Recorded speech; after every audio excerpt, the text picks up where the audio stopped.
بسم اللہ الرحمن الرحیم۔ یہ ریڈیو قطر ہے۔ اب آپ محمود احمد سے خبریں سنیے۔ ابتدا میں پیش خدمت ہیں اہم خبروں کی سرخیاں۔ وزیر اعظم و وزیر داخلہ کو برطانیہ کے وزیر اعظم کی جانب سے ٹیلی فون کال موصول ہوئی ہے۔ ریاست قطر نے نئے تعلیمی سال کے دوران طالب علموں کی اسکولوں میں واپسی کے عمل کو آسان بنانے کے لیے جو کوششیں کی ہیں، مبصرین نے ان کی تعریف کی ہے۔ وزارت صحت نے اعلان کیا ہے کہ ملک کے اندر آج کورونا وائرس کے 217 نئے کیسز رجسٹر کیے گئے ہیں۔ ان مریضوں کو آئسولیشن میں رکھا گیا ہے اور انہیں تمام ضروری طبی سہولتیں فراہم کی گئی ہیں۔ یونان کے وزیر اعظم نے کہا ہے کہ ان کا ملک مشرقی بحیرہ روم میں سمندری حدود سے متعلق دعووں کی بنا پر پیدا ہونے والی کشیدگی کو دور کرنے کی غرض سے ترکی کے ساتھ مذاکرات کرنے کے لیے تیار ہے۔ یہ تھیں اہم خبروں کی سرخیاں۔ لمحوں بعد لیجیے آپ تفصیل سے خبریں سنیے۔ وزیر اعظم و وزیر داخلہ شیخ خالد بن خلیفہ بن عبدالعزیز آل ثانی کو برطانیہ کے وزیر اعظم بورس جانسن کی جانب سے ٹیلی فون کال موصول ہوئی ہے، جس کے دوران دونوں ملکوں کے تعلقات اور مختلف شعبوں، خاص طور پر صحت اور سرمایہ کاری کے شعبوں میں تعلقات کو مضبوط بنانے اور فروغ دینے کے وسائل کے بارے میں تبادلہ خیال کیا گیا۔ اس کے علاوہ قطر اور برطانیہ میں کورونا وائرس کی تازہ ترین صورتحال کا بھی جائزہ لیا گیا۔ دونوں وزراء اعظم کی ٹیلی فون گفتگو کے دوران باہمی دلچسپی کے انتہائی اہم علاقائی اور بین الاقوامی معاملات بھی زیر بحث آئے۔ قطر نے عرب لیگ کی اقتصادی اور سماجی کونسل کے 106ویں اجلاس میں شرکت کی ہے، جو عرب لیگ کے جنرل سیکریٹریٹ کے ہیڈ کوارٹرز میں کل سے شروع ہو گیا۔ وزارتی سطح کے اس اجلاس میں ممبر ملکوں کے وزرائے اقتصادیات، تجارت اور مالیات شرکت کر رہے ہیں۔ وزیر مالیات علی شریف العمادی ویڈیو کانفرنسنگ کے ذریعے منعقد کیے گئے اس اجلاس میں قطر کی نمائندگی کر رہے ہیں۔ اجلاس میں عرب لیگ کے ممبر ممالک میں سماجی اور اقتصادی مسائل کے بارے میں غور و خوض کیا جا رہا ہے۔ اجلاس میں فلسطینی معیشت کو سپورٹ کرنے، سن 2020 کی مشترکہ عرب اقتصادی رپورٹ اور سن 2020 کے بین الاقوامی مالیاتی فنڈ IMF اور ورلڈ بینک کے مشترکہ سالانہ اجلاس سے متعلق معاملات زیر بحث آئیں گے۔ قطر فنڈ برائے ترقی QFD نے گلوبل فنڈ کے ساتھ $50 ملین کے 3 سالہ معاہدے پر دستخط کیے ہیں۔ اس معاہدے کا مقصد وبائی بیماریوں، تپ دق، ایڈز اور ملیریا کا سن 2030 تک مکمل خاتمہ کرنا ہے۔ تعلیم سب سے بالا فاؤنڈیشن اور اس کے پارٹنرز یونیسیف، یونیسکو، قطر فنڈ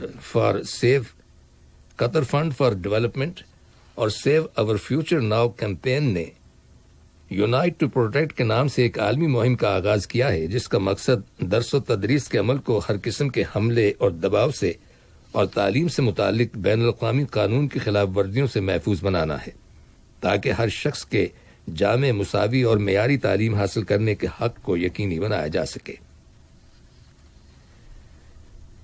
ریاست قطر نے نئے تعلیمی سال کے دوران طالب علموں کی اسکولوں میں واپسی کے عمل کو آسان بنانے کے لیے کوششیں کی ہیں۔ چنانچہ سن 2020-2021 کے تعلیمی سال کے پہلے سیمسٹر کے دوران ایک بلینڈڈ لرننگ سسٹم یعنی تعلیم حاصل کرنے کا ایک مرکب نظام انٹروڈیوس کیا گیا ہے، جو ملک کے اندر تمام پبلک اور پرائیویٹ اسکولوں، کنڈر گارٹنز اور ہائر ایجوکیشن انسٹیٹیوشنز کے تمام تعلیمی مراحل میں اپلائی ہوگا۔ اس ضمن میں مبصرین نے وزیر اعظم اور وزیر داخلہ شیخ خالد بن خلیفہ بن عبدالعزیز آل ثانی کے 3 اسکولوں کے وزٹ کی تعریف کی ہے اور طالب علموں کی اسکولوں میں واپسی کے عمل کو آسان بنانے کے سلسلے میں حکومتی کوششوں کو سراہا ہے۔ وزیر اعظم اور وزیر داخلہ شیخ خالد بن خلیفہ بن عبدالعزیز آل ثانی نے جن 3 اسکولوں کا دورہ کیا ہے، ان میں Umar bin Khattab preparatory school for boys, Al Bayan primary school for girls اور Qatar science and technology school for girls شامل ہیں۔ مذکورہ اسکولوں کے دورے کے دوران وزیر اعظم اور وزیر داخلہ نے وزارت صحت اور وزارت تعلیم اور اعلیٰ تعلیم کی جانب سے کووڈ-19 کی روک تھام کے سلسلے میں وضع کیے گئے پروسیجرز اور احتیاطی تدابیر پر عمل درآمد کا جائزہ لیا۔ وزیر اعظم اور وزیر داخلہ کو مذکورہ اسکولوں کے اندر کورونا وائرس سے محفوظ رہنے کے لیے کیے گئے انتظامات کے بارے میں بریف کیا گیا۔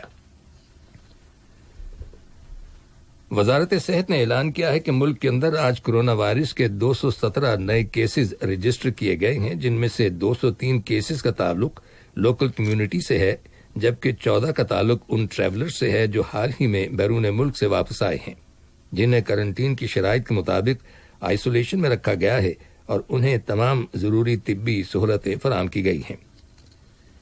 عالمی سطح پر 31 دسمبر سن 2019 سے لے کر آج 4 ستمبر 2020 تک کرونا وائرس کے مریضوں کی مجموعی تعداد 2,63,35,685 ہو چکی ہے، جن میں سے 8,69,209 مریض انتقال کر گئے ہیں۔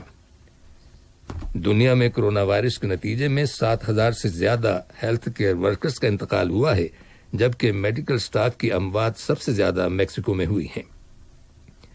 برازیل میں وائرس کیسز کی تعداد 4 ملین سے زیادہ ہو چکی ہے، جبکہ وہاں 43,700 سے زائد کیسز رجسٹر کیے گئے ہیں۔ عراق کے اندر کرونا وائرس کے 5,036 نئے کیسز سامنے آئے ہیں، جبکہ 84 مریضوں کا انتقال ہو گیا ہے۔ دریاسنا برطانیہ کے وزیر اعظم بورس جانسن نے کہا ہے کہ ملک کی معیشت کے حوالے سے بڑے پیمانے پر ٹرانزٹ سسٹم کی اہمیت آنے والی کئی دہائیوں تک برقرار رہے گی۔ انہوں نے کرونا وائرس کی وبا کی وجہ سے کام کاج اور ٹریول پیٹرنز میں مستقل تبدیلی کے نظریے کو مسترد کر دیا ہے۔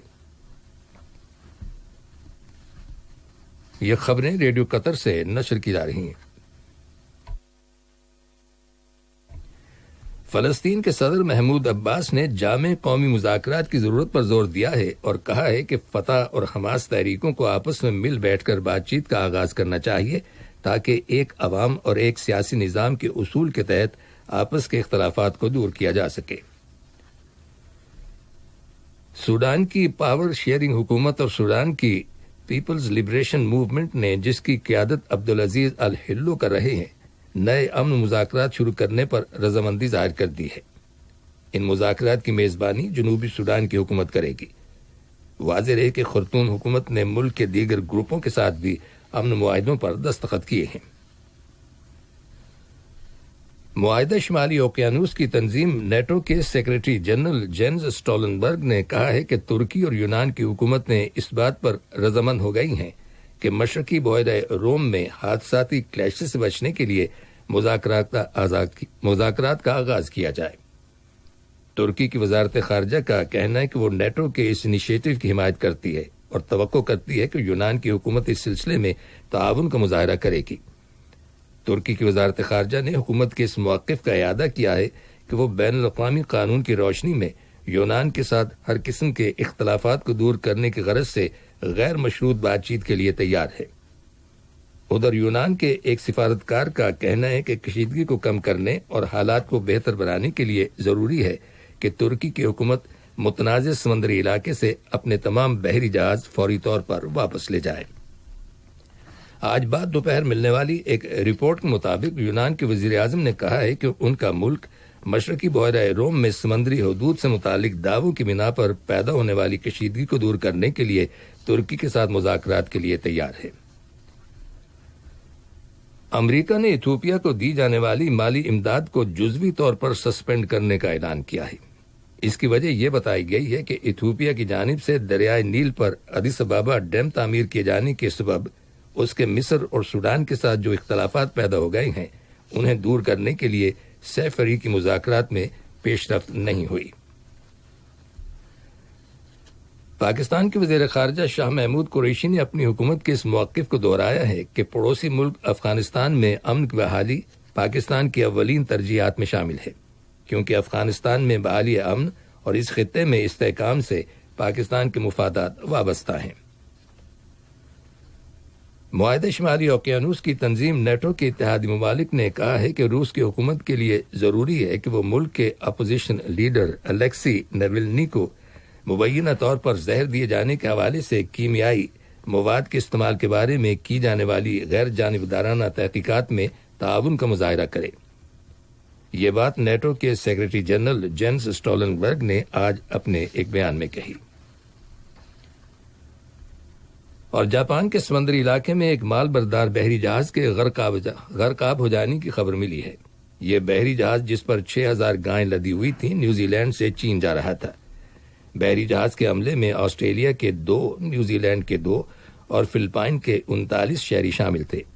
ان میں سے ایک شخص کو جاپان کے ساحلی محافظوں نے بچا لیا تھا، جبکہ باقی لوگ لاپتہ ہیں اور ان کی تلاش کا کام جاری ہے۔ تازہ ترین رپورٹ کے مطابق زندہ بچ جانے والے شخص کا آج بعد دوپہر انتقال ہو گیا۔ آخر میں اہم خبروں کی سرخیاں ایک بار پھر سن لیجیے۔ وزیر اعظم و وزیر داخلہ کو برطانیہ کے وزیر اعظم کی جانب سے ٹیلی فون کال موصول ہوئی ہے۔ قطر نے نئے تعلیمی سال کے دوران طالب علموں کی اسکولوں میں واپسی کے عمل کو آسان بنانے کے لیے جو کوششیں کی ہیں، مبصرین نے ان کی تعریف کی ہے۔ وزارت صحت نے اعلان کیا ہے کہ ملک کے اندر آج کورونا وائرس کے 217 نئے کیسز رجسٹر کیے گئے ہیں۔ ان مریضوں کو آئسولیشن میں رکھا گیا ہے اور انہیں تمام ضروری طبی سہولتیں فراہم کی